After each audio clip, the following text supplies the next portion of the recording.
प्रायोजक हैं गोल्डी मसाले। नमस्कार, मैं हूं प्रदीप विश्वकर्मा और आप देख रहे हैं आज का मुद्दा। और आज का हमारा मुद्दा है नहीं बनी बात, अब 8 को होगी मुलाकात।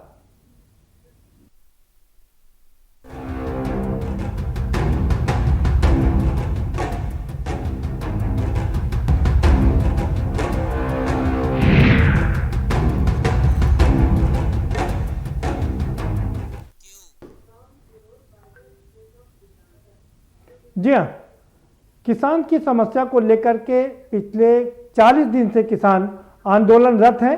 40 दिन हो गए हैं इस आंदोलन के और इस बीच 7 दौर की बात हो चुकी है, 8वें दौर की बात होनी है। और आज भी जो बातचीत हुई वो बातचीत बेनतीजा साबित हुई, क्योंकि पिछली बार की मीटिंग में ऐसा लगा कि 50% तक समस्या का समाधान हो गया है, लेकिन समस्या की जो असली जड़ है, समस्या की जो मूल जड़ है, वो वहीं पर बनी हुई है। दरअसल किसान अपनी मुख्य मांग से पीछे हटने को तैयार नहीं है। उनका कहना है कि तीनों काले कानून वापस लिए जाएं और एमएसपी की गारंटी दी जाए। तो वहीं सरकार का मानना है कि ये कानून बहुत सोच समझकर बनाए गए हैं और पूरे देश के किसानों के हित को ध्यान में रखकर बनाए गए हैं और बात यहीं पर अड़ी हुई है, इससे आगे नहीं बढ़ पा रही है। अब 8 तारीख को एक बार फिर से मुलाकात होगी, क्या उस दिन कोई समाधान निकलेगा, ये बड़ी दिलचस्प बात है। दूसरी सबसे बड़ी बात यह है कि दूसरी ओर किसानों ने अपने आंदोलन की जो रणनीति है वो और आगे बढ़ा दी है। लगातार वो किस तरह से आंदोलन को आगे बढ़ाना है उसको जारी रखे हुए हैं। इसका मतलब साफ है, सरकार कोशिश कर रही है किसी तरीके से किसान मान जाए और उधर किसान कोशिश कर रहे हैं कि किसी तरीके से सरकार मान जाए, काले कानून को वापस ले ले, लेकिन दोनों के बीच में बात नहीं बन रही। अब होगा क्या, ये देखना काफी दिलचस्प होगा। कब बनेगी बात, ये भी सबसे बड़ा सवाल है और इसी पर हम चर्चा करेंगे। हमारे साथ में खास मेहमानों का पैनल है, हम उनसे आपका परिचय कराएंगे, लेकिन उससे पहले आपको एक रिपोर्ट दिखा देते हैं कि आज दरअसल दिन भर हुआ क्या बात हुई और किसने क्या कहा। देखिए, सुन लीजिए, उसके बाद इस पर चर्चा करेंगे। दिल्ली में फिर बेनतीजा खत्म हुई बात।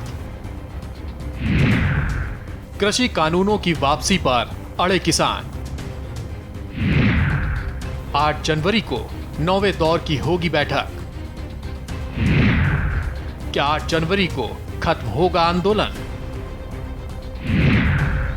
एमएसपी पर आखिर क्यों नहीं बन रही बात?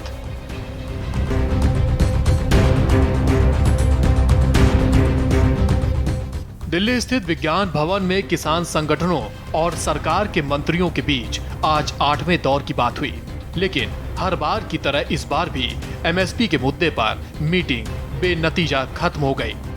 दोनों पक्षों के बीच 8वें दौर की बैठक थी, जिसमें किसान सिर्फ कानून वापसी की मांग पर अड़े रहे, तो सरकार ने जल्द समाधान निकालने की बात कहते हुए किसानों के साथ सहमति कर 8 जनवरी को अगली बैठक करने का फैसला कर लिया।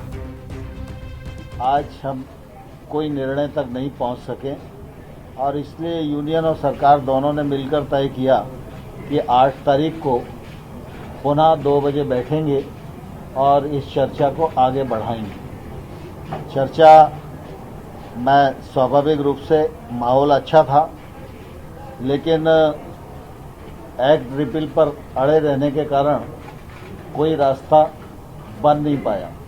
लेकिन मुझे आशा है कि जिस प्रकार की बातचीत आज हुई है उस हिसाब से अगली बैठक में सार्थक चर्चा होगी। अगर सरकार पर भरोसा नहीं होता तो 8 तारीख की बैठक क्यों तय होती? सरकार और यूनियन दोनों की रजामंदी के कारण ही 8 तारीख की बैठक तय हुई है। इसका मतलब किसानों का भरोसा सरकार पर है और सरकार के मन में किसानों के प्रति सम्मान और संवेदना है। पूरे देश को भी ध्यान में रखना पड़ता है। देश में करोड़ों किसान हैं, उनकी अपनी भावनाएं हैं, उनके कानून के लाभ और हानि और हित उससे जुड़े हुए हैं। तो सरकार तो देश भर के किसानों के प्रति प्रतिबद्ध है ना। किसानों और सरकार के बीच 8वें दौर की बैठक भी बेनतीजा रही। तो इस बैठक के बाद किसान नेता राकेश टिकैत भी मीडिया के सामने आए और साफ कह दिया कि जब तक कानून वापसी नहीं होगी तब तक घर वापस नहीं जाएंगे। तीनों कृषि कानूनों को वापस लेने पर और एमएसपी दोनों मुद्दों पर समझौता मंजूर नहीं है।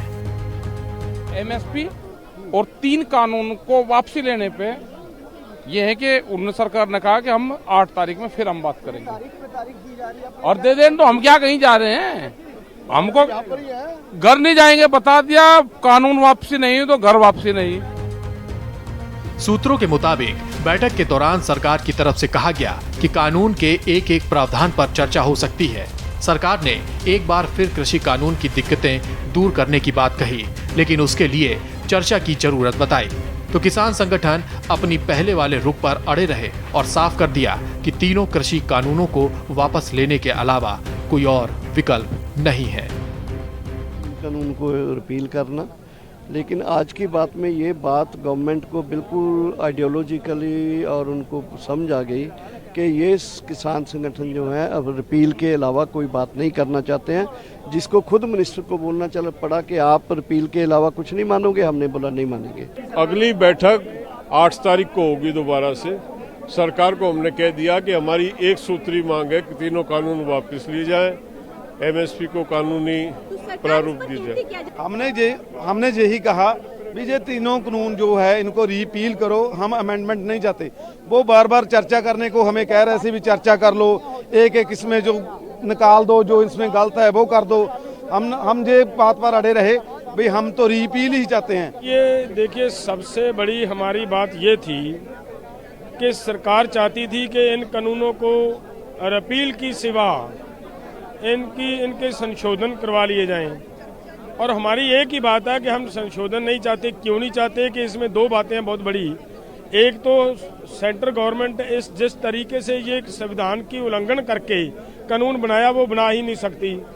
तो आप हमारे सामने ये बात रखें कि इन कानूनों को रिपील कराने का कौन सा तरीका है, वो सरकार प्रोसीजर हमें बताए कि कैसे रिपील कराना चाहते हैं।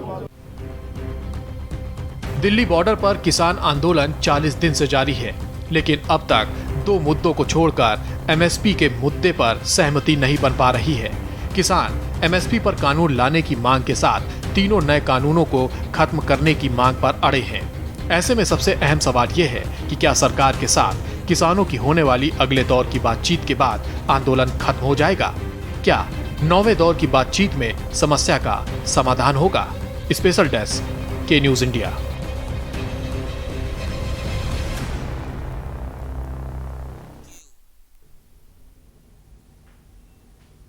जी हाँ, कैसे बनेगी बात, ये अपने आप में सबसे बड़ा सवाल है और इसी पर चर्चा को आगे बढ़ाएंगे। हमारे साथ में खास मेहमान हैं, उनसे आपका परिचय करा देते हैं। आलोक वर्मा हमारे साथ में जुड़ चुके हैं, प्रवक्ता हैं भारतीय किसान यूनियन के। बहुत स्वागत है आलोक जी आपका। हमारे साथ जगदेव सिंह जी जुड़ चुके हैं, पूर्व मंत्री हैं और समाजवादी पार्टी के वरिष्ठ नेता हैं, आपका भी बहुत स्वागत है।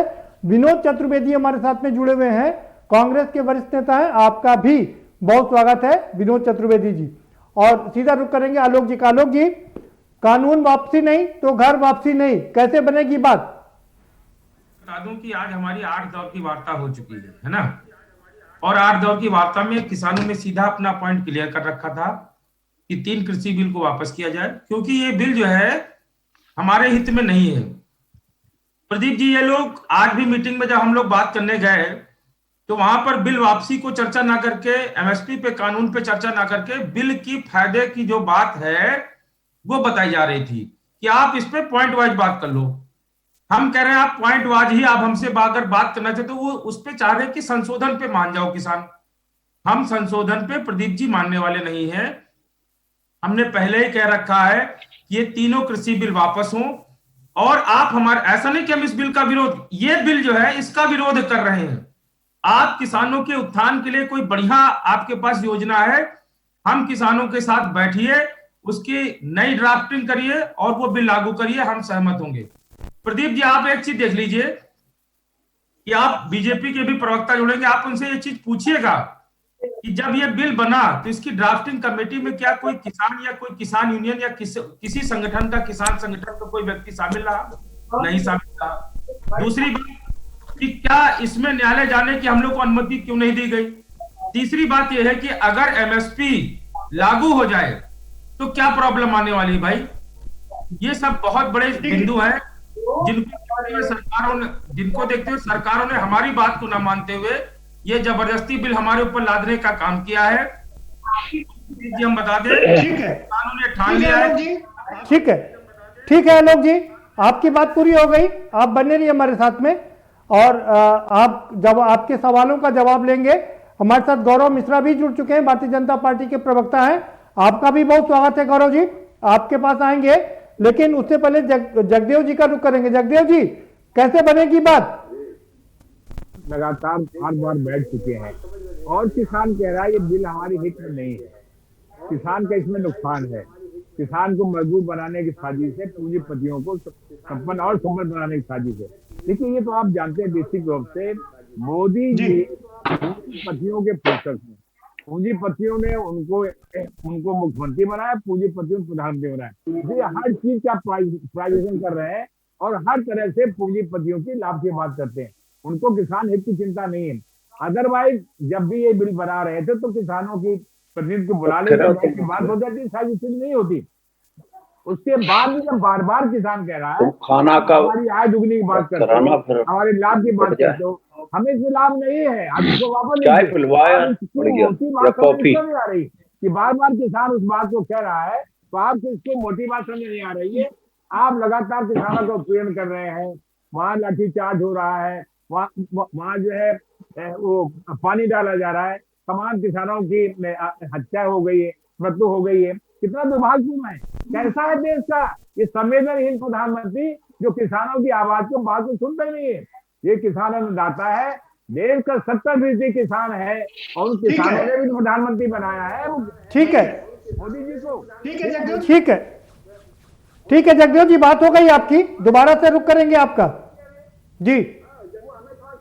विनोद चतुर्वेदी, ठीक है, ठीक है विनोद चतुर्वेदी जी, आपका पहला रिएक्शन। जी, सबसे बड़ी बात यह है कि प्रजातंत्र के माने क्या है जी। जिसकी वोट की ताकत से आप सरकार बनाए और जिसकी जो है आप कहते वो अन्नदाता है, तो दिक्कत क्या है कि अन्नदाता ये चाहता कि हम पे ये मेहरबानी ना करो, आप जो है इस बिल को वापस ले लो। अरे भाई, प्रजातंत्र तो जो जनता के द्वारा जनता के लिए, तो ऐसी सरकार क्या अड़ियल रुख है कि उनको क्या दिक्कत है। इसमें कुछ ना कुछ झोल तो है ही। जिस बात को वो कमिटमेंट किए हैं इसलिए पीछे नहीं हट रहे, वरना भाई जनता जो चाहे प्रजातंत्र में, आप तो जनता के नुमाइंदे हैं ना। प्रधानमंत्री हो चाहे मुख्यमंत्री हो चाहे एमएलए हो एमपी हो कोई हो, जनता ने चुन के भेजा है, तो जनता जिस चीज में भला चाहती वो करो, क्या दिक्कत है आपको। लेकिन ये अहंकारी सरकार है, ये कहती जो हमने कहा वो होना चाहिए, जो हमने आदेश पारित कर दिया वो हमारा आदेश मानो, चाहे अच्छा हो चाहे ना हो। ठीक है, ठीक है विनोद जी, गौरव मिश्रा, ठीक है, ठीक है विनोद जी। गौरव मिश्रा जी, आपने सारे लोगों की बात सुन लिया। 8 दौर की 8वीं बैठक थी जो आज बेनतीजा रही। अब 8 तारीख को फिर से 9वें दौर की बात होगी। ये बातों का सिलसिला कब तक चलता रहेगा? बेनतीजा हम नहीं कहेंगे प्रदीप जी, क्योंकि इन्हीं वार्ताओं के कारण ही किसान संगठनों के जो संशोधनों के जो सुझाव थे उसमें अधिकतम संशोधन को सरकार ने स्वीकार किया है। यहाँ तक कि पिछले बैठक में जो 7वें दौर की बैठक हुई थी उसमें 2 प्रमुख, चाहे पराली का मामला रहा हो या विद्युत अधिनियम का विषय रहा हो, उसको भी स्वीकार किया सरकार ने। तो कहीं ना कहीं किसान संगठन और सरकार दोनों शनय शनय धीरे धीरे एक साम्य की स्थिति में, एक समाधान की स्थिति में पहुंच रहे हैं। और मुझे लगता है कि 8वें दौर की जो वार्ता अब होनी है उसको भी सकारात्मक दृष्टि से ही देखना चाहिए। देखिए, प्रश्न यहाँ पे उठता है कि ये तीनों कानून वापस लेने का जो एक जिद है, जो एक अड़ियल रवैया है, उसके पीछे सामरक पूरी तरह से क्रेडिबल तकनीकी पक्ष रखना पड़ेगा। ये बताना पड़ेगा कि उसमें कौन से ऐसे पक्ष हैं जो किसानों को नुकसान पहुंचा रहे हैं, उनका अहित कर रहे हैं। तब कि कानूनों को वापस लेने का प्रश्न उठता है। क्योंकि ये बता पाने में अभी तक मुझे लगता है कि असमर्थ है किसानों का संगठन। वहीं कहीं ना कहीं मुझे लगता है किसानों का संगठन इसमें भी असमर्थ है कि जो आंदोलनों को हवा देने का पर्दे के पीछे से प्रयास कर रहे हैं, मुझे लगता है उनकी भी सच्चाई जो है धीरे धीरे किसान संगठन समझ जाएंगे और एक साम्य की स्थिति में दोनों पक्ष आ जाएंगे आने वाले 8वें दौर की वार्ता में। ठीक है गौरव जी, सवाल ये उठता है कि आप करें जो लोग पीछे से बहका रहे हैं और ये वार्ताओं का दौर चलता रहेगा और किसानों को समझ में आ जाएगा। आलोक जी का रुख करते हैं। आलोक जी, क्या यही रणनीति है भारतीय जनता पार्टी की कि वार्ता को लंबा खींचते जाओ और अंत में वो टूट जाएंगे और समझ में आ जाएगा आपको? गौरव जी, इस बात को एकदम दिमाग से निकाल दें, इसको लंबा खींचने से आंदोलन टूट हो जाएगा। जितना लंबा खींचेंगे आंदोलन उतना मजबूत हो जाएगा। आप देख लीजिए 53 से ज्यादा किसान हमारे शहीद हो गए। हमारे देश के प्रधानमंत्री के पास एक शब्द नहीं है कि उन किसानों के लिए कोई बात बोल दे। आज आप ये देख लीजिए कि जो हमें ये कहते हैं कि बहकावे से आए हैं, फुसलाने से आए हैं, प्रदीप जी, बहकावे से और फुसलाने से आने वाले व्यक्ति जब मौत होने लगती है आलोक वर्मा जी, आपकी बात मैंने पूरी सुन ली। कुछ सवाल है जो जनता जानना चाहती है। सवाल यह है कि आप जो किसान हैं, आप लोग पूरे देश के तो किसान नहीं हैं आप लोग, और प्रधानमंत्री जी को जो चुना जाता है वो इसलिए चुना जाता है कि पूरे देश के लोगों को ध्यान में रखते हुए कानून बनाए। तब आप लोग क्यों इस जिद पर अड़े हुए हैं कि बिना कानून वापस लिए ये आंदोलन वापस नहीं होगा? जनता पार्टी के कार्यकर्ताओं ने मिलकर सरकार बनाई और उसके कुछ प्रतिनिधि दिल्ली में बैठे हैं। पूरी भारतीय जनता पार्टी कार्यकर्ता तो बैठे नहीं। तो ये बात तो कहना गलत होगा कि पूरे किसान, भाई क्या चाहते हैं कि इस देश का किसान दिल्ली आ जाए? और दिल्ली अगर आ भी रहा है तो प्रदीप जी, आपके चैनल पर भी कई बार ने रोज दिखाते हैं आप कि जो किसान दिल्ली की तरफ आ रहा है उसको पुलिस प्रशासन के द्वारा रोकने का, गिरफ्तार करने का काम किया जा रहा है। नहीं, वो बात आपकी ठीक है। सवाल मेरा नहीं, वो बात आपकी ठीक है। सवाल मेरा ये है कि प्रधानमंत्री और सरकार अड़ी हुई है कि कानून सही है, वापस नहीं लिया जाएगा। आप अड़े हुए हैं काले कानून है, इसको वापस लिए बिना हम घर वापस नहीं जाएंगे। तो आखिर इसका समाधान कैसे होगा? क्योंकि अगर कानून वापसी नहीं होंगे तो किसान वापसी नहीं जाएगा। हमने बार बार ये बात कही है, 100 बार कही है यही बात। आप ये बताओ, ये जो कानून आए ये किससे पूछ करके आपने किसानों के ऊपर जबरदस्ती लाद दिए? अरे सरकार कानून बनाएगी तो क्या आपसे? अरे सरकार कानून बनाएगी तो क्या आपसे पूछकर बनाएगी? आपने जब जीएसटी बनाई तो आपने व्यापारियों के साथ बैठक की? क्या अगर ये आपने ना आपने भाई आलोक वर्मा जी, हम लोगों ने जो चुन करके सरकार भेजी है उसमें तमाम तरह के लोग हैं, सांसद हैं, उसमें किसान भी सांसद हैं, उसमें व्यापारी भी हैं, उसमें तमाम तरह के सांसद हैं, और हम लोगों ने मिलकर के ही सरकार चुनी है। तो ये सरकार का दायित्व है ना कि वो देश को किस दिशा में ले जाए। जिस प्रकार सरकार का दायित्व होता है उसी प्रकार किसान संगठनों का यह दायित्व होता है कि अपने किसानों के लिए बुरा ना होने दें। इस बिल में मैं आपको पॉइंट वाइज बता सकता हूं। आप ये बताओ, जिसमें कॉन्ट्रैक्ट फार्मिंग की गई है, कॉन्ट्रैक्ट फार्मिंग के लिए आप गुजरात में देखिए क्या हालत हुई। गुजरात में पेप्सिको कंपनी ने किसानों के ऊपर 1000 करोड़ रुपए का जुर्माना ठोका कि नहीं ठोका? और प्रदीप जी, मैं आपसे एक सवाल करना चाहता हूं कि अगर नेस्ले कंपनी आलोक वर्मा के लिए या हमारे गांव लखनऊ में कॉन्ट्रैक्ट फार्मिंग करने आएगी तो डीएम, जैसा इन्होंने पहला कहा कि डीएम क्या लास्ट हमारी अदालत होगी, क्या डीएम हमारे पक्ष में फैसले करेगा? आप बता दो, आज तक कहीं फैसला हुआ है सरकार के विरुद्ध? वो बात तो मान ली गई ना आपकी। नहीं, वो बात तो मान ली गई ना आपकी। वो पहले कानून में एसडीएम तक आपको जाने की छूट थी, लेकिन अब तो आपको छूट मिल गई ना, आप किसी भी कोर्ट में जा सकते हैं। और आप ये बताओ, ये नहीं, और दूसरी बात जो एमएसपी की बात है, एमएसपी की हालत आप देख रहे हो ना। उत्तर प्रदेश में धान की क्या हालत हो गई आप देख सकते हैं। और ये किसान प्रदीप जी वो नहीं है, ये किसान वो है जो अपनी फसल को आधी रेट में बेच के आया है। वो इस बिल के बारे में जानता है। आप गौरव मिश्रा जी, लागू होने के बाद कितने किसानों को फायदा हुआ, कितने किसानों को फायदा हुआ, बताएं इसकी बात। ठीक है, आ रहा हूं, आपके गौरव जी का रुख करेंगे। गौरव जी, कुछ सवाल है। 40 दिन हो गए इस आंदोलन को, इस भरी ठंडक में और उसके ऊपर से पानी की बौछार, लाठियों की बौछार, लाठियों की बारिश, आखिर क्या मंशा है आपकी? ये सरकार संवेदनशील है किसानों के प्रति, हमेशा एक जो सद्भावना का भाई कैसे संवेदनशील सरकार है गौरव मिश्रा जी कि इतनी ठंडक में जब आदमी नहाने से डरता है, पानी छूने से डरता है, तब किसानों के ऊपर पानी की बौछार की जा रही है, लाठियों की बारिश की जा रही है। पत्रकार हैं आप, बहुत वरिष्ठ भी है, सारे विषयों को समझते हैं, लेकिन जरा सोचिए कि संशोधनों से काले कानून तक क्यों यह आंदोलन पहुंचा। काला कानून पहले तो नहीं था, पहले तो काले कानून जैसी कोई विषय ही नहीं था, फिर ये काला कानून क्यों हो गया? गौरव मिश्रा जी आप कानून लाए थे, और गौरव मिश्रा जी आप ये कानून लाए थे, अब तमाम उसमें संशोधन करने के लिए तैयार हैं, इसका मतलब यह कि उसमें खामियां थी ना। कोई एक नया चीज आता है या नया कानून आता है तो उसके प्रोज एंड कॉन्स होते हैं और उसके संशोधन की गुंजाइश भी होती है, और हम ये इसकी सराहना करेंगे कि इन आंदोलनों के माध्यम से कई ऐसे विषय उठ करके आए जिसको सरकार ने स्वीकार किया और आगे भी कह रही है कि कोई ऐसा विषय होगा। तो जिस तरीके से आपने संशोधनों को स्वीकार किया गौरव मिश्रा जी, किसान कह रहे हैं कि ये बिल ही काला कानून है, ये कानून ही खराब है, इसको वापस ले लीजिए। तो 53 लोगों की मौत हो चुकी है अब तक, कम से कम इस पर तो दया खाइए। काला कानून बिचौलियों के लिए है, आड़तियों के लिए है, कृषि माफियाओं के लिए है, ये उनके लिए है जो एमएसपी की रकम को ये बात समझा क्यों नहीं, तो आप ये बात समझा क्यों नहीं पा रहे इन किसानों को? इतने 8 दौर की बात हो चुकी है, आप किसानों को समझाने में कामयाब क्यों नहीं हो पाए?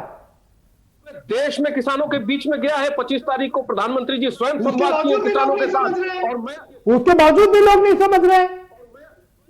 सम्मेलनों में गया हूं, किसानों का भरपूर समर्थन है। ये दिल्ली के आसपास, पंजाब और कुछ हद तक, थोड़ा बहुत हरियाणा में भी नहीं है, यहां तक आपको बता दें, मैं हरियाणा भी जा करके देख चुका, हरियाणा में भी किसानों।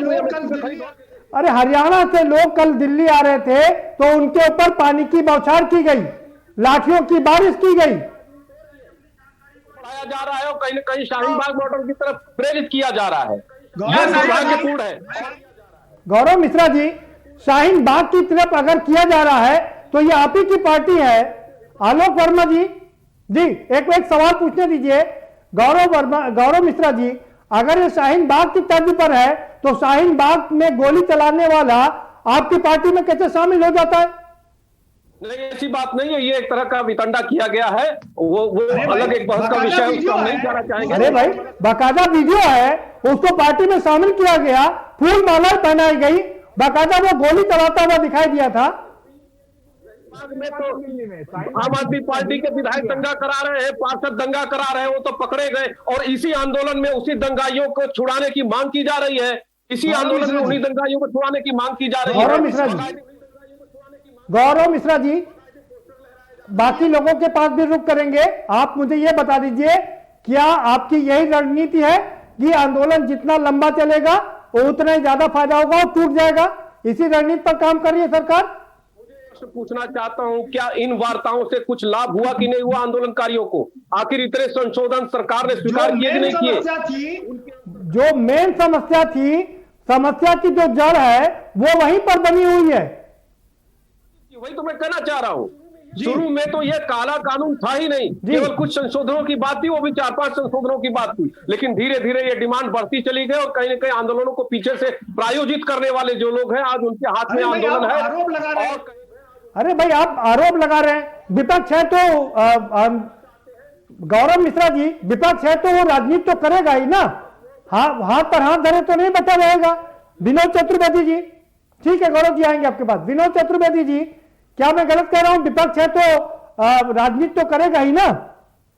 पत्रकार हैं, आपने सब देखा है, आप ये बता दो, सीएम मोदी जी गुजरात में जो कहते थे और पीएम होके क्या कह रहे हैं, ये दोनों वीडियो दिखा दो मिश्रा जी को।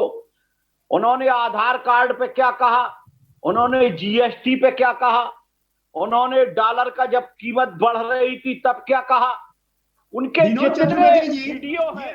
विनोद चतुर्वेदी जी, ये आपसे बेहतर कौन जानता है कि जब पार्टी सत्ता में नहीं रहती है तो कैसे सुर होते हैं और जब पार्टी सत्ता में आ जाती है तो वो सुर बदल जाते हैं।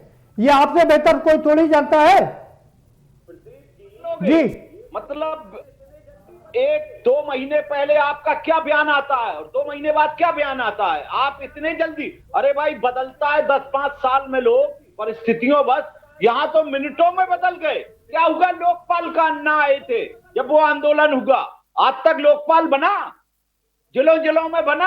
आपको जानकारी नहीं है चतुर्वेदी जी, आपको जानकारी नहीं है नहीं, जिस लोकपाल के नाम पर इतना वितंडा हुआ पूरे नहीं गौरव जी आपके पास आएंगे जी। वो लोकपाल की नियुक्त बात भी हो तो गया ये है कि आप लोग अच्छी तरह प्रोजेक्ट करना जानते हो, ये बिल्कुल सही है, आपको ये बात सही है। सत्यता की बात तो ये भी है कि आपके नेता इटली घूम रहे हैं और वहां से किसान आंदोलन को हवा दे रहे हैं। सत्यता की बात तो ये भी है चतुर्वेदी जी। अरे तो भाई आप तो देश में हो, वो इटली से हवा दे रहे, आप उसको खत्म कर। और हमारे नेता, हमारे संगठन के लोग गांव गांव जा रहे हैं, किसानों के बीच में जा रहे हैं, उनको समझाने का काम कर रहे हैं। नहीं, उसके बाद भी तो 40 दिन में नहीं मना पाए आप ही मना लो 40 दिन में। बिल्कुल, आप भड़का क्यों रहे हो? हम बना लेंगे, छोड़ दो हमारे ऊपर, मना लेंगे। गौरव मिश्रा जी कब मना लेंगे? ये कितने दिन, कितनी जाने और लेगा ये आंदोलन? अरे उन लोगों ने तो, किसानों ने ये कहा कि कोई राजनीतिक दल हमारे मंच पे नहीं आएगा। सोचिए आप, 40 दिन में उन्होंने किसी को बुलाया? बताइए आप। वो तो स्वयं अपनी लड़ाई लड़ रहे हैं। ठीक है, जगदेव सिंह जी के पास चलते हैं। जगदेव सिंह जी के पास चलते हैं। जगदेव जी, ये भाई विपक्ष अगर सपोर्ट नहीं करेगा, विपक्ष अगर मुद्दे नहीं उठाएगा तो क्या करेगा? ये हमारी नैतिक जिम्मेदारी है कि हम जो भी इस तरह के मामले आते हैं, हम जनहित में उनका समर्थन करें, उनका विरोध करें। और मेरी मूल बात ये समझ में नहीं आती है कि भारतीय जनता पार्टी के जो हमारे प्रधानमंत्री जी हैं, ये किसकी मांग पे इन्होंने कानून बनाया? क्या किसानों ने कोई मांग की थी? क्या सोच समझ के बनाया? क्या किसान यूनियन की बात की? नहीं, जगदेव जी, जब आप सरकार में थे और आप कानून बनाते थे तो क्या किसी से पूछ के बनाते थे? इन्होंने सिर्फ पूंजीपतियों नहीं को लाभ पहुंचाने के लिए बिना किसानों के आपकी 5 साल सरकार अभी इधर रही और पिछली कई बार सरकार रह चुकी है। क्या आपने जितने कानून बनाए सब पूछ के बनाए हैं? समय में जो मांग होती है, चाहे व्यापारियों को, चाहे किसानों के हो, चाहे नौजवानों के हो, चाहे छात्रों को, उन मांगों को ध्यान में जगदेव जी ब्रेक पर जाना है। जगदेव जी ब्रेक पर जाना है। ब्रेक पर जाने से पहले एक आखिरी सवाल आपसे पूछ लेते हैं। हमें यह बता दीजिए जगदेव जी, एक सवाल आखिरी है, मुझे ब्रेक पर जाना है। तो आखिरी सवाल आपसे यह है कि आप लोग खुल के सामने क्यों नहीं आते हैं? आप लोग चिलमन के पीछे से राजनीति क्यों कर रहे हैं? आप सामने आकर के इसमें इनके आंदोलन को आगे क्यों नहीं बढ़ा रहे? में धरना प्रदर्शन कर रहे हैं, तब तो इनको कल से कि सारे विपक्ष लोग कर रहे हैं। कोई खालिस्तानी बता रहा है, कोई पाकिस्तानी बता रहा है। आज बीजेपी की अड़ियल रवैये से 40 दिन हो गए हैं, जिस तरह से जुल्म जाति किसानों के साथ हो रहा है। आपको अंबानी का भी बयान आया है कि मुझे कॉन्ट्रैक्ट भी नहीं करना है। अरे किसानों को रोजगार दीजिए, ठीक है,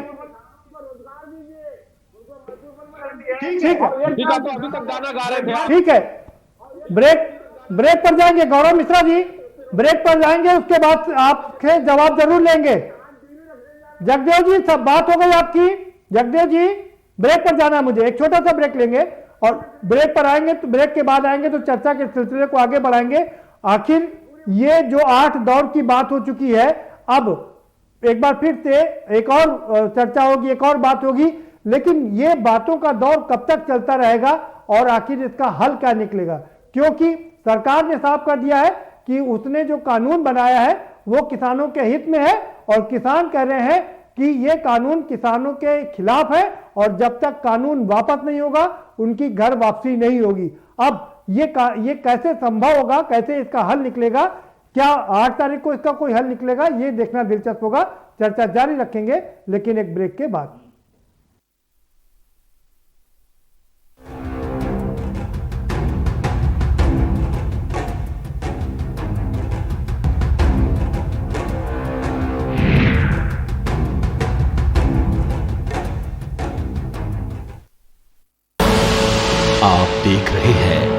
की न्यूज, खबरों का सारथी।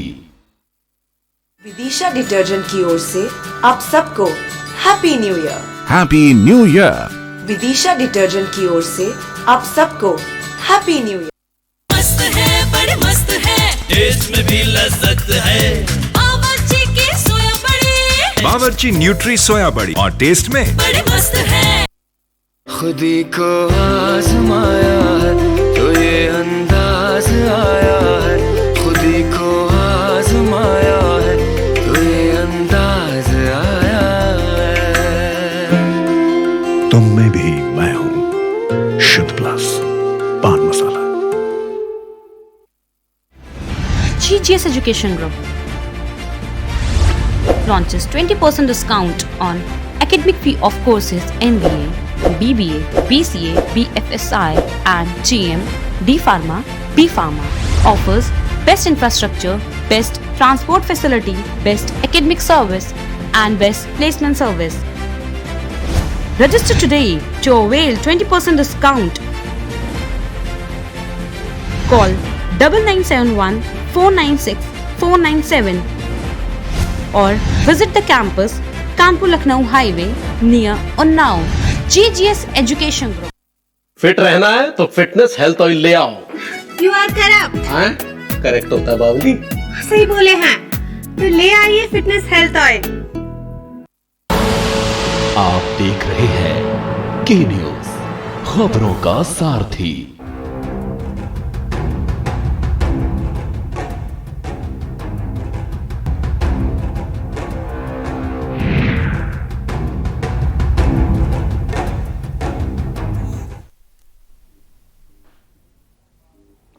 ब्रेक के बाद आपका स्वागत है। और गौरव मिश्रा जी, हम चाहेंगे कि आप आज आलोक वर्मा से सवाल पूछ लीजिए और देश की जनता को समझा दीजिए कि इसका हल कैसे निकलेगा। गौरव जी, कि सभी संशोधनों को सरकार जब स्वीकार कर रही है और ये इस जिद पर अड़े है कि ये काले कानून वापस ले लिए जाए, तो उन काले कानूनों की जो खामियां हैं वो आपके इस मंच पर के माध्यम से बताएं कि क्या खामियां हैं, तो उसको दूर करने के रास्ते क्या है। ये तो इनको बताना पड़ेगा तीनों कानूनों में क्या क्या खामी है, उसकी वजह से क्या साइड इफेक्ट उसके आने हैं, ये तो बताना पड़ेगा। बताइए भाई आलोक जी, बताइए भाई आलोक जी। आप ये बताइए सबसे पहले कि आपने इसमें कॉन्ट्रैक्ट फार्मिंग को दे दिया, ठीक। कॉन्ट्रैक्ट फार्मिंग को किसान नहीं करना चाहता, मैं पहले आपको बता रहा हूं। दूसरी बात, मैंने कॉन्ट्रैक्ट फार्मिंग के लिए बता दिया कि जब बड़ी कंपनी आएंगी तो छोटे किसानों के हक में फैसला नहीं जाएगा, क्योंकि अपने यहाँ 85% छोटे किसान है और छोटा किसान कॉन्ट्रैक्ट फार्मिंग करने में उसको बहुत दिक्कतें आएंगी। आप अगर इसको विदेश से भी जोड़ते हैं तो आप वहां भी देखिए छोटे किसानों के लिए कॉन्ट्रैक्ट फार्मिंग नुकसानदेह हुई है। और दूसरी चीज मैं आपको बताऊं कि आपने जो आवश्यक वस्तु भंडारण अधिनियम में डंपिंग का वो जो आपने स्टॉक की पूरी सीमा खत्म कर दी, ये आपने भाई क्यों खत्म कर दी? क्या इसके परिणाम आपको पता नहीं है? इसके परिणाम आपको भी अच्छे पता है। देखिए किसान, मैं आपको बताऊं, अगर वो 20 क्विंटल गेहूं पैदा करता है तो 5 क्विंटल अपने घर में। आलोक वर्मा जी, गौरव मिश्रा जवाब। आलोक वर्मा जी, गौरव मिश्रा जी जवाब लेते जाइए जी। आपका पहला प्रश्न जी, आपका पहला प्रश्न कॉन्ट्रैक्ट फार्मिंग को लेकर के था।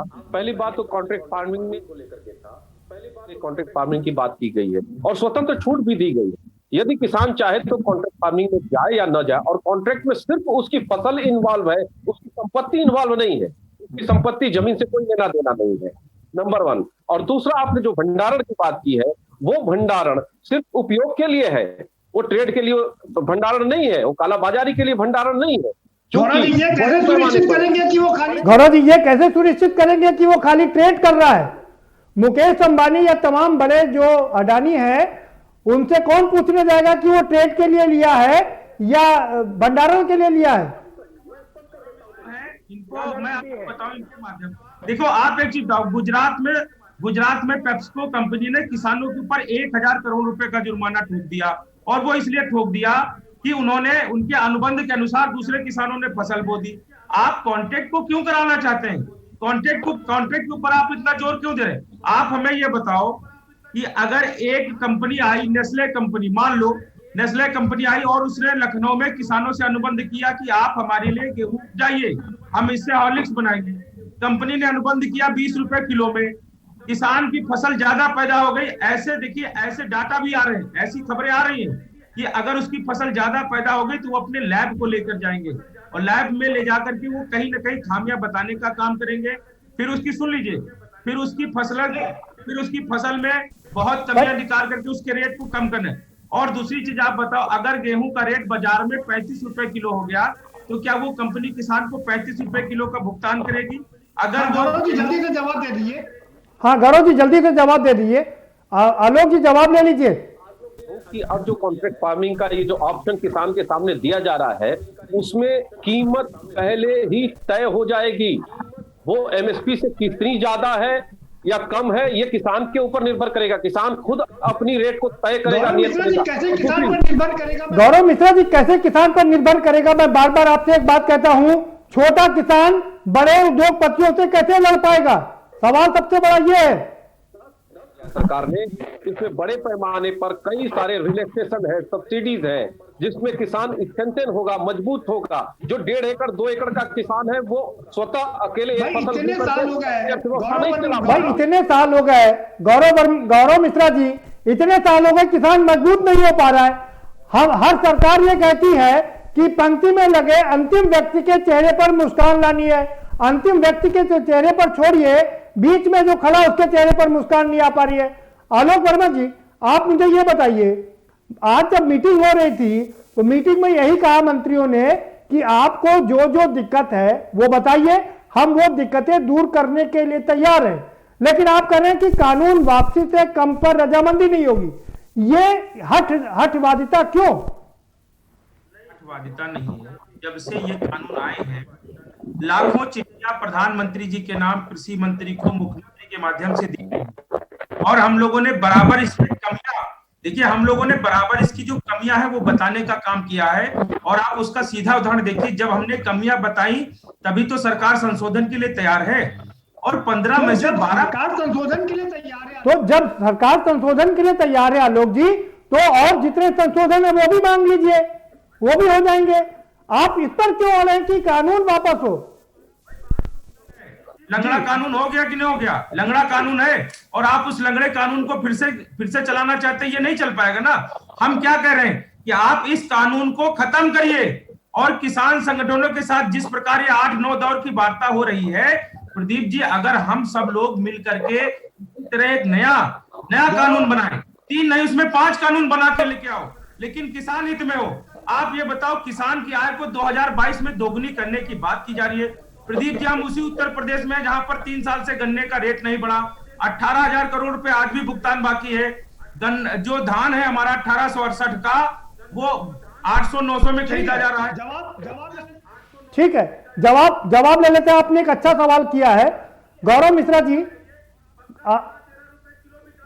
आलोक जी आपने एक बहुत वैलिड पॉइंट उठाया है। आलोक जी आपने बहुत वैलिड पॉइंट रेज किया है। गौरव मिश्रा जी, जब 15 में से 12 चीजें गलत हैं तो ऐसे कानून का मतलब क्या है? नहीं है। और दूसरी बात आलोक की, हमको केवल एक प्रश्न का उत्तर दे दो। यदि 850, 900, 1000 या 1100, 1200 रुपए में धान खरीदा जा रहा है और एमएसपी पे भुगतान 1862 का हो रहा है, तो का पैसा कहाँ जा रहा है? नंबर 1। दूसरा, वही उपज छोटे छोटे किसानों की उपज मंडियों तक पहुंच रही है, एपीएमसी मंडियों तक पहुंच रही है। और इसमें एक बड़ा सेल जो काम करता है दलालों का, बिचौलियों का, वो भी हम आज आपके चैनल के माध्यम से करना चाहेंगे। कहीं न कहीं इनको संज्ञान लेना चाहिए। ठीक है, बहुत बड़ा रैकेट है, बहुत बड़ा। ठीक है आलोक जी, एमएसपी के मूल्य को बीच में खा लेता है और उनकी खतौनियों के माध्यम से, उनके खातों के माध्यम से पैसा निकाल लिया जाता है। वापस लूट से वही पैसा उन्हीं बिचौलियों के पास पहुंच जाता है। आखिर वो नेक्सस कैसे ध्वस्त होगा? उस व्यवस्था को कैसे पहुंचाया जाएगा? ठीक है आलोक जी, जल्दी से जवाब दे दीजिए जी। हो रही है, सुन लीजिए, खरीदारी हो रही है। मैं आपको बताऊं कि आप अगर अपने ज्ञान को थोड़ा सा ठीक करो तो के न्यूज ने आज से धान खरीदारी जब अक्टूबर में हो रही थी उस पर कम से कम 10 डिबेट की थी और ये चीज दिखाया था कि किसानों का धान मंडियों में खड़ा है, वहां पर खरीदारी नहीं हो रही, वहां पर धान को गीला बताकर, रिकवरी कम बताकर धान को रिजेक्ट किया जा रहा है। दूसरी बात, एक नहीं मैं आपको हजारों साक्ष्य से दे पाऊंगा कि आप देख लीजिए किसान धान अपना 800,000 में खरीदने मतलब बेचने को तैयार है। जहां पर आप स्टूडियो में है के न्यूज का, वहां से 13-14 किलोमीटर दूर बाराबंकी है। आप चलिए मैं आपको दिखाऊं, हजारों ट्राली ट्रैक्टर है। यहाँ पर लखनऊ में देख लो, गोसाईगंज देख लीजिए, मोहनलालगंज देख लीजिए, बक्सी का तालाब। अब भाई आप कहाँ की, एक बार आप जाके देखो तो किसानों को क्या दिक्कत है। ठीक है। और दूसरी बात प्रदीप जी एक मिनट सुनिए, अगर दूसरी बात बहुत अच्छी बात करते हैं जो आपने अभी कहा खतौनी की बात, तो मैं आपको बताऊं कि धान बेचने के लिए हमें ऑनलाइन रजिस्ट्रेशन तो जरूर कराना पड़ता है, लेकिन उसका सत्यापन ऑफलाइन लेखपाल साहब ही करते हैं। जिस व्यक्ति ने लेखपाल साहब को 500,000 रुपए दे दिए। ठीक है आलोक जी, नहीं ये समस्या कोई आज की समस्या नहीं है आलोक जी ना, ये समस्या तो बहुत पुरानी है और इसको जल्द से समाप्त होना चाहिए। जी विनोद चतुर्वेदी जी के पास चलते हैं। विनोद जी, ये आलोक वर्मा जी और गौरव मिश्रा जी जो सवाल खड़े कर रहे हैं, ये समस्या कोई नई समस्या नहीं है, बिचौलियों की समस्या बहुत पुरानी समस्या है, ये आज तक खत्म क्यों नहीं हो पाई? ये बताया था कि जो किसान निधि दी गई थी, पहले कितने करोड़ दी गई, फिर कितने करोड़, फिर कितने करोड़। मेरा सवाल आपसे ये विनोद जी, नहीं मेरा सवाल आपसे ये विनोद जी, वो बात ठीक है, लेकिन मुझे ये बता दीजिए, ये बिचौलियों की समस्या कोई नई समस्या नहीं है, आखिर इस समस्या का समाधान आपकी सरकारों ने क्यों नहीं किया? सड़क पे बैठा हो, 53 लोग मर गए, ऐसा भी हमने नहीं किया। आप हमें बताइए, अगर हमने समस्याओं का समाधान न किया होता तो आप देखिए ट्यूबवेल हमने फ्री लगवाए, ट्यूबवेलों का बिजली का पैसा हमने दिया, हमने 72,000 करोड़ रुपया किसानों का माफ किया। आपने 78,000 करोड़ रुपया किसानों का, आपने 78,000 करोड़ रुपया किसानों का माफ किया चतुर्वेदी जी, लेकिन अभी भी किसान 7 से 8 लाख करोड़ रुपए के कर्ज में है, और अगर सूदखोरों का मिला ले तो करीब 15 लाख करोड़ के कर्ज में है किसान। सरकार है,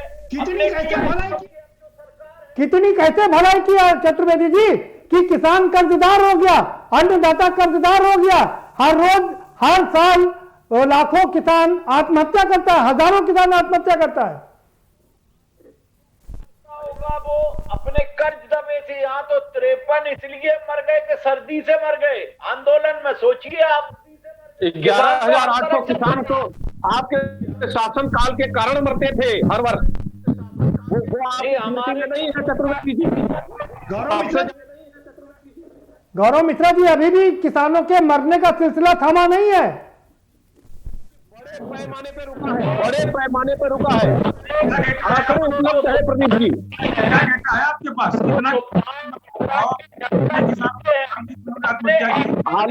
आलोक जी को हम स्वयं ले चलेंगे, मेरे साथ चलिए, विदर्भ में चलिए, देखिए मुख्यालयों से जाली हट गई। हमारे शासन काल में वहां सरकार थी, पानी पहुंचाया गया विदर्भ में। क्या मौतों का सिलसिला रुक गया? गौरव मिश्रा जी आएंगे आपके पास में, जगदेव जी के पास चल रहे जी। नलकूप के लिए दिया गया, आ रहा हूं।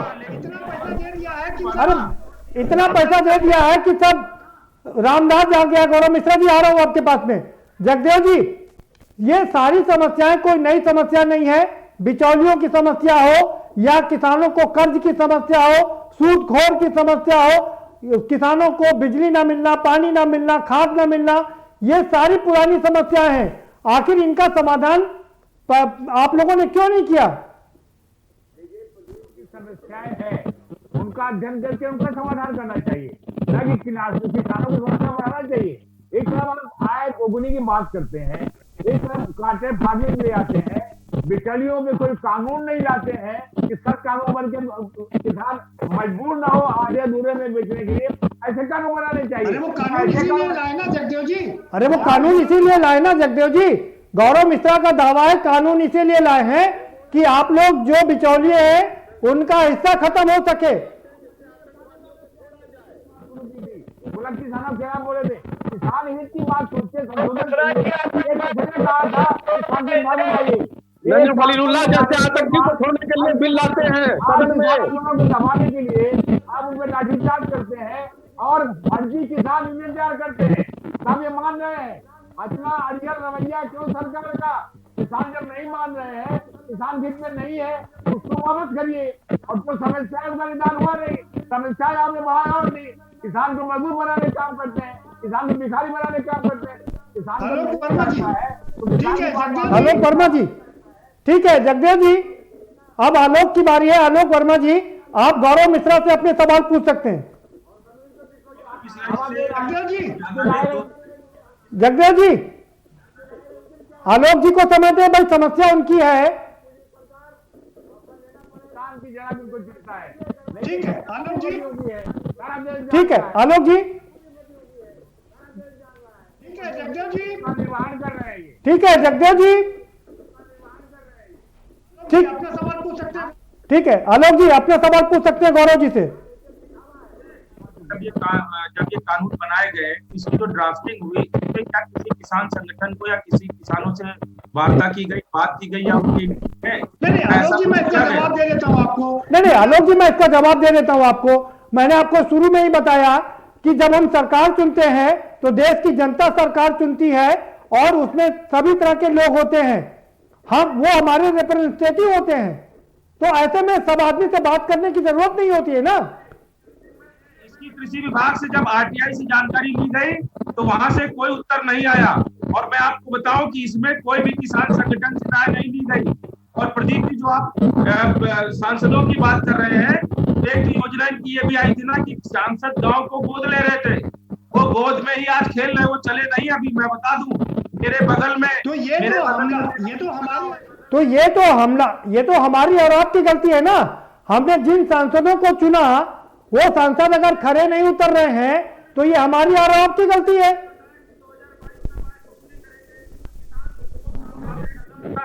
किसानों ने पूरी तरह से खत्म करने का काम किया। भाई इन्होंने हमसे बताया कि हम आपकी आज करेंगे, आपके लिए अच्छे कदम उठाएंगे। हमने इनको चुन के भेजा। आज इनकी पहली सरकार में हमने कोई प्रदर्शन नहीं किया। आलोक जी, आप अपने छोटे छोटे सीधे सवाल, तीखे सवाल गौरव मिश्रा से पूछ सकते हैं। इनके किसी भी नेता, प्रधानमंत्री जी ने उन किसानों के लिए एक शब्द भी नहीं बोला। क्या उनको वो किसान नहीं मानते? क्या वो शहीद नहीं हुए? क्या उनको कोई आर्थिक मदद नहीं मिलनी चाहिए? गौरव मिश्रा जी जवाब दीजिए। बताइए भाई गौरव जी, बताइए भाई गौरव जी।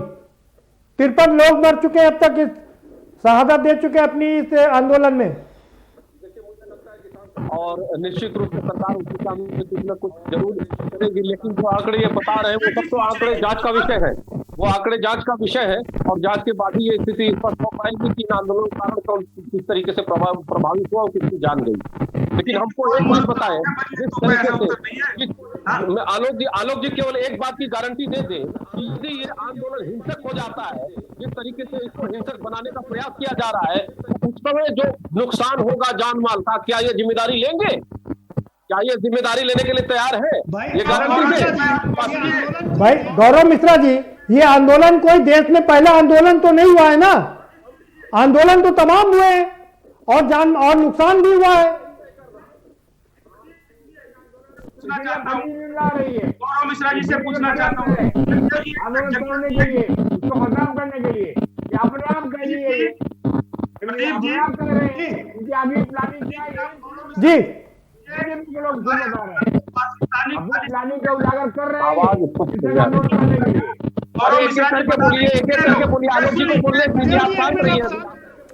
जगदेव जी एक मिनट आप शांत हो जाइए, आलोक जी को सवाल पूछने दीजिए। आपने कितने लोगों को गिरफ्तार किया बताइए। आप प्रदीप जी भी कैमरा भेजेंगे, वहां पर ले जाएंगे भाई कितने लोग गिरफ्तार हुए। देखो हम बहुत शांतिपूर्वक अपनी बात को रख रहे हैं, हमें जो है अपनी बात को शांतिपूर्वक रखने दीजिए। हम ना किसी हिंसा में विश्वास करते हैं। और आप चल के वहां पे गौरव मिश्रा जी व्यवस्था देख लीजिए, हम लोगों ने खुद अपने वॉलंटियर्स लगा रखे हैं और वहां पर किसी भी अराजक तत्व को घुसने का एकदम जरा सा भी कतई गुंजाइश नहीं है। और मैं आपको बता दूं, खालिस्तानी एनआरसी पता नहीं क्या क्या सब बताया गया, आप बता दो। ठीक है आलोक जी जवाब ले लेते हैं। ठीक है आलोक जी जवाब ले लेते हैं। गौरव मिश्रा जी, आपने ये कहा था कि नोटबंदी, प्रधानमंत्री जी ने कहा था नोटबंदी हो जाने से ये आतंकवादियों की रीढ़ की हड्डी टूट जाएगी, आतंकवाद समाप्त हो जाएगा। आतंकवादी तो रोज मारे जा रहे, तो ये रोज आतंकवादी निकल कहां से रहे? देखा है 30-35 लोगों को मरते हुए देखा है। अब कहां वो देश में स्थिति, आज उनकी संपत्ति टूट गई, ऊपर से सारे मर गए। इसी डिबेट में ऐसे पार्टी के प्रवक्ता बैठे हुए हैं जो उन्हीं आतंकी को छोड़ने के लिए सदन में बिल लाते हैं। तो कम से कम ये आज जो पैरवी कर रहे हैं किसानों की, तो कहीं न कहीं इसके पीछे मंशा इनकी कुछ और है। ये एक ऐसी सरकार है जिसने कृषि के बजट को लगभग दुगना कर दिया, कर्ज को दुगना कर दिया। भाई दुगना कर दिया तो किसान सड़क पर क्यों है? विनोद चतुर्वेदी जी, गौरव मिश्रा जी रुकिए। विनोद चतुर्वेदी जी, गौरव मिश्रा कह रहे हैं कि उन्होंने किसानों की आय पहले ही दोगुनी कर दिया, 2022 के आने से पहले ही। जी कौन गया था बालाकोट में बम कौन गिराया था, आप बताइए चतुर्वेदी जी। अरे आप क्यों नहीं गए 26/11 के बाद? 26/11 के बाद जाने के बाद भी आप क्यों नहीं गए? बताइए। आपके निगाह में तो सर्जिकल स्ट्राइक झूठा है, सेना के जो जनरल हैं वो झूठे हैं, उन पर अपशब्द का इस्तेमाल किया जाता है कांग्रेस के नेताओं के द्वारा। आपके पक्ष में जवाब नहीं देता है, आप सुप्रीम कोर्ट में सवाल उठाते हैं, यूएन पे सवाल उठाते हैं, WHO पे सवाल उठाते हैं, आप देश के संस्थाओं पे भरोसा नहीं करते।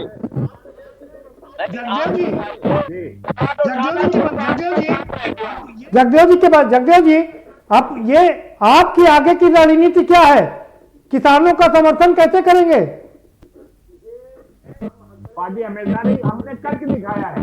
हमने किसानों को लगान माफ किया, सिंचाई माफ की, मंडी माफ की, किसान। अरे भाई आप लोगों ने इतना काम कर दिया।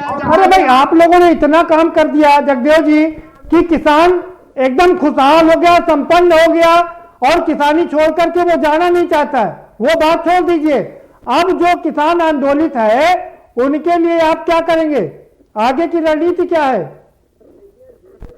करने काम किया, चाहे पानी का करने काम किया। अगला आगे की रणनीति अपनी बता दीजिए। अरे आप आगे की रणनीति अपनी बता दीजिए जगदेव जी, आगे कैसे करेंगे सहयोग? पार्टी हर तरह से किसान आंदोलन करिए, हर तरह सहयोग करेंगे, उसे कंधे से कंधा मिला चलेंगे। और जब तक सरकार कानून की पाबंदी नहीं लेगी, समाजवादी किसानों की इस संघर्ष में, लड़ाई में उनका हर तरह सहयोग करने के तैयार है और हम मैदान में उतरेंगे। अरे वो तो बुला ही नहीं रहे आपको सहयोग के लिए, आप लोग तैयार हैं भाई, आप तो किसान बुला नहीं रहे। और बीजेपी का एक षड्यंत्र है, प्रवक्ता ही कह रहे हैं साहब हिंसक बनेगा, ये आंदोलन हिंसक भी बनाएंगे, अपने लोगों को भेजेंगे वहां, ये हर तरह षड्यंत्र करेंगे। और अभी उसी तरह से जैसे हाथरस में आप लोग पहुंचे थे, सारे षड्यंत्र कर चुके हैं, हिंसा करने के लिए आप लोग पहुंचे थे हाथरस में, हर तरह षड्यंत्र कर चुके हैं। खालिस्तानी पाकिस्तानी दबाव बता करके और समाज मिला करके आज जैसे रावण में हुआ विभीषण का रोल करने वाले। ठीक है विनोद चतुर्वेदी जी, ठीक है विनोद चतुर्वेदी जी, आपकी अगली रणनीति क्या है? अब राहुल गांधी और प्रियंका गांधी क्या करेंगे? ठीक है जगदेव जी, बात हो गई आपकी। विनोद चतुर्वेदी जी, आपकी अगली रणनीति क्या है? सीबीआई ने चार्जशीट किसके खिलाफ लगाई, मिश्रा जी बताते हैं जरा। मिश्रा जी ठीक है, आप लोग जिस तरह से बात करते हैं, जो आप निष्पक्ष जांच पूरी नहीं हुई, ये बताओ। तो आप लोग दंगा कराने पहुंच गए, आप लोग तो दंगा कराने पहुंच गए। आप तो उसको भी कह रहे थे ये साजिश है। वही हाँ, नहीं तो राजस्थान में भी आपको जाना चाहिए था, राजस्थान की बेटी के लिए भी जाना चाहिए था, वहां क्यों नहीं गए? वहां पैदल मार्च क्यों नहीं निकाला आपने? वहां प्रियंका जी और राहुल जी क्यों नहीं गए? ये सेलेक्टिव आंदोलन नहीं चलेगा, सेलेक्टिव आंदोलन नहीं चलेगा। देखिए जो इशू है। आलोक वर्मा जी, आपका फाइनल कमेंट। आखिर ये मैं बार बार सवाल यही पूछता हूं, आपकी अगली रणनीति क्या है? कब तक चलेगा ये आंदोलन? और हमेशा साथ देगी, और किसान जिस तरह चाहेंगे पार्टी को उस तरह से किसानों के साथ है। अगर वो ये कहते हैं कि नहीं हमें किसी राजनीतिक दल का हम प्लेटफॉर्म पे नहीं चढ़ने देंगे, हम भी उनके साथ। वो जैसा चाहेंगे। विनोद चतुर्वेदी जी, ठीक है, विनोद चतुर्वेदी जी ठीक है। आलोक वर्मा जी, आपकी अगली रणनीति क्या है? कब तक चलेगा ये आंदोलन? ये किसान नेताओं के हाथ में आंदोलन नहीं है, ये देश के किसानों का आंदोलन है और इस आंदोलन का नेतृत्व देश का किसान कर रहा है। और देश के किसान ने ठाना है कि बिल वापसी नहीं तो घर वापसी नहीं, के लिए हमें चाहे 2, 4, 6 महीने नहीं 2024 तक इंतजार करना पड़े तो हम करेंगे। भाई गौरव मिश्रा जी, बिल वापसी नहीं तो घर वापसी नहीं, 2024 तक इंतजार करेंगे। हम चुनाव लड़ेंगे और इसी देश के किसान खुला समर्थन प्रधानमंत्री मोदी जी को देंगे, ये हमारा पूर्ण विश्वास है। बिल्कुल स्वागत है, इन्हीं मुद्दों पर 2024 में आइए, ताल ठोक करके हम लोग भी आएंगे और जनता के बीच में जाएंगे, किसानों के बीच में जाएंगे और इसके लाभ को बताएंगे। कम से कम इस बिल को इम्प्लीमेंट होने के बाद 6 साल महीने गुजरा होता, उसके प्रोज एंड कॉस्ट समझ में आए होते, तब विरोध करके समझ में आता। ठीक है गौरव मिश्रा जी, बहुत शुक्रिया, आपने बहुत फाइनल कमेंट कर दिया अपना कि 2024 में जनता इन किसानों को जवाब दे देगी। उधर किसान कह रहा है कि सरकार हमने बनाई है और आंदोलन 2024 तक चलता रहेगा जब तक कानून वापस नहीं होगा। इसका मतलब यह है कि वो कह रहे हैं कि हम सरकार को दिखा देंगे कि सरकार अगर हमने बनाई है तो सरकार से हम उनको हटा भी सकते हैं। गौरव मिश्रा का कहना है कि विपक्ष कई बार चाहे नोटबंदी हो या तमाम ऐसे मुद्दे हो उन पर चुनाव लड़ चुका है और जनता ने उनको जवाब दे दिया है और किसानों को भी 2024 में जनता जवाब दे देगी। तो क्या ये आंदोलन 2024 तक चलेगा? ये अपने आप में सबसे बड़ा सवाल है, या जो 8 तारीख को मीटिंग होनी है उसमें कोई हल निकलेगा? फिलहाल इस कार्यक्रम में इतना ही, आप हमें दीजिए इजाजत और बाकी खबरों के लिए देखते रहिए के न्यूज इंडिया।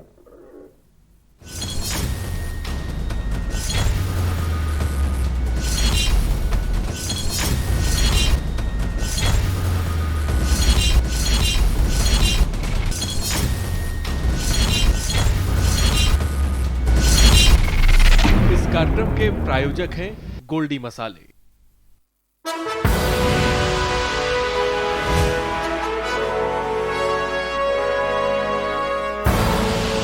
आप देख रहे हैं के न्यूज, खबरों का